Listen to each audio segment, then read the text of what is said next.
ሰላም ጤና ይስጥልን ተመልካቾቻችን እንደምንላችኋል ከናሁ ቴሌቪዥን ለዕለተ ማክሰኞ ሐምሌ 7 ቀን 2018 ዓ.ም የቀን ዜናዎች ወደ እናንተ የምናደርስበት ጊዜው አሁን ነው። ከዜናዎቹ ጋር ሀብታማ ያሌው ነኝ። አብራችሁን ቆዩ። ወደ ቀዳሚ ዜናችን እንለፍ። ጠቅላይ ሚኒስትር ዶክተር አብይ አህመድ በአሚር ሼክ ሐማድ ቢን ካሊፍ አልታይን ህልፈት የተሰማቸውን ሀዘን ገለጹ። ጠቅላይ ሚኒስትር ዶክተር አብይ አህመድ አሚር ሐመዳን አሊንታናይና ቤተሰቦቻቸውን አጽናንተዋል ተብሏል። ጠቅላይ ሚኒስትር አብይ አህመድ በቀድሞ አሚር ሼክ ሐምዳን ባካሊፋ አልታይን ህልፈት የተሰማቸውን ሀዘን ለመግለጽና ቤተሰቦቻቸውን ለማጽናናትም ትላንት ምሽት ኳታር ዶሃ ገብተዋል ተብሏል። በዚህም የኳታሩ አሚር ሼክ ሐምዳን አልታኒ ጠቅላይ ሚኒስትር ዶክተር አብይ አህመድን በሉሳሊ ቤተመንግስት ተቀብለው አነጋግረዋቸዋል። የጠቅላይ ሚኒስትሩ ጉዞን በኢትዮጵያና በኳታር መካከል ያለውን የረጅም ጊዜ ጠንካራ ወዳጅነት የሚያሳይ ነው ተብሎለታል። ጠቅላይ ሚኒስትር ዶክተር አብይ አህመድ የቀድሞ አሚር ሼክ ሐማድ ቢን ካሊፋ አልታኒ ህልፈትን ተከትሎ ባስተላለፉት የሀዘን መግለጫ የቀድሞ አሚር በአፍሪካ ቀንድ ሰላምን ለማስፈን ለውይይትና ለድርድር መሰረት በመጣል ረገድ ትልቅ አስተዋጽኦ ያበረከቱ ጥበበኛ መሪ እንደነበሩ ገልጸዋቸዋል። በሁለት ግዙፍ የመስኖ ፕሮጀክቶች ላይ 3.69 ቢሊዮን ብር ያለ አግባብ መባከኑን የፌዴራል ዋና ኦዲተር አስታወቀ። የፌዴራል ዋና ኦዲተር በ2018 እስከ 2025 እንደ አውሮፓውያን አቆጣጠር በመስኖና ቆላማ አካባቢ ሚኒስቴር ስር በተከናወኑ የዌልዌምና የጨልጨል የመስኖ ፕሮጀክቶች ላይ ባካሄደው የክዋኔ ኦዲት ከፍተኛ የህዝብ ገንዘብ ብክነትና የውል ጥሰት መፈጸሙን ይፋ አድርጓል። ዋና ዋና የኦዲት ግኝቶች እንዳመላከቱትም የገንዘብ ብክነት፣ የዋጋ ማስተካከያ አይፈቀድም የሚለውን የውል ድንጋጌ ተጥሶ በተደረጉ ማሻሻያዎች 3.69 ቢሊዮን ብር የሚደርስ ህገወጥ ተጨማሪ ወጪ ተደርጓል ተብሏል።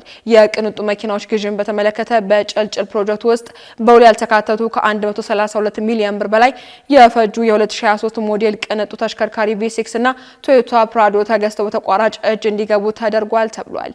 የሰነድ ማጭበርበር እንዳመላከተውም የ75 ሚሊዮን ብር የመስክ ተሽከርካሪ ግዥ የተጠናቀቀበት ግንባታ ተደርጎ በተጭበረበረ ጊዜያዊ የክፍያ ማረጋገጫ ተፈጽሟል። ከፍተኛ መዘግየት ፕሮጀክቶቹ ያለ አዋጭነት ጥናት መጀመራቸው በደካማ ክትትል ምክንያት ከ38 ወራት በላይ የዘገዩ ቢሆንም በሚኒስተሩ በኩል ምንም አይነት የመዘግየት ቅጣት አልጣለባቸውም ተብሏል።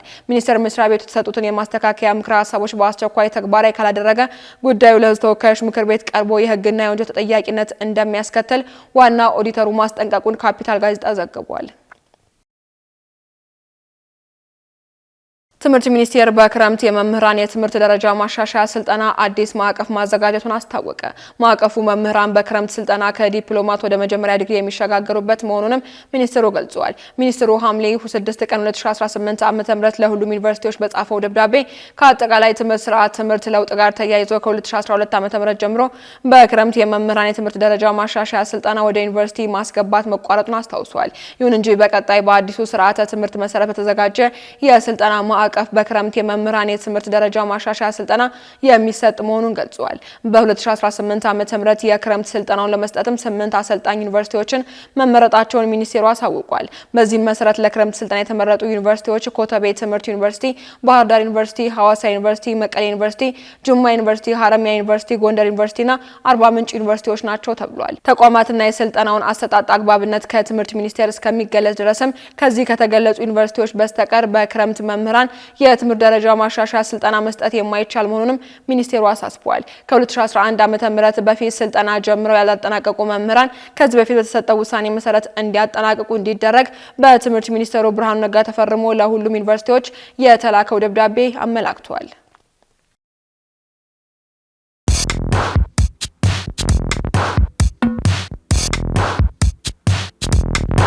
የማድረስ አገልግሎት የወደፊት ዕጣ ፈንታ እዚህ ደርሷል። በትሩዝ የታገዘም ትሩዝ ዴሊቨሪን እናስተዋውቆ።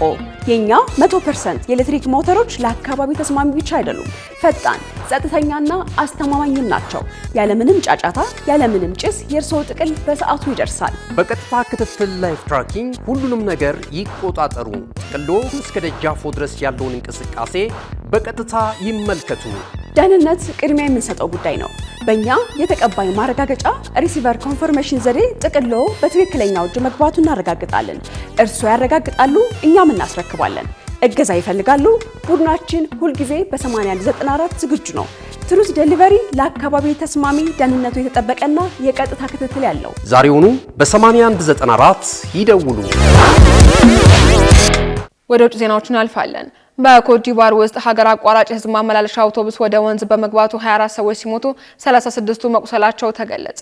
የሀገሪቱ የትራንስፖርትና የባህር ጉዳይ ሚኒስቴር ባወጣው መግለጫ መሰረት ሰኞ ጠዋት በሰሜናዊ ምዕራብ ኮትዲቯር በቱባ ቢያኮማ መንገድ ላይ አንድ የከተማ አቋራጭ አውቶቡስ ወደ ባፊንግ ወንዝ ውስጥ መግባቱና 24 ሰዎች ሲሞቱ 36 ሰዎች ደግሞ ቆስለዋል ብለዋል። አውቶቡሱ ከኦዲየን ወደ ያሙሱኩሩ 69 ተሳፋሪዎችንና የአውቶቡስ ሰራተኞችን ጭኖ ሲጓዝ ከመንገድ ወጥቶ ወደ ወንዝ ውስጥ መግባቱን መግለጫው አመላክቷል። አደጋ የደረሰበት ምክንያትም እስካሁን አለመታወቁን ሚኒስቴሩ ገልጿል። የነፍስ አድን ቡድኖችም የጠፋ ተሳፋሪዎችን ለመፈለግ መግለጫውን ጠቅሶ ዥንዋ ዘግቧል። ሚኒስቴሩ በተለይም አሁን ባለው የዝናብ ወቅት ሁሉም የመንገድ ተጠቃሚዎች ጥንቃቄ እንዲያደርጉና የትራፊክ ደንቦችን በጥብቅ እንዲያከብሩም አሳስቧል።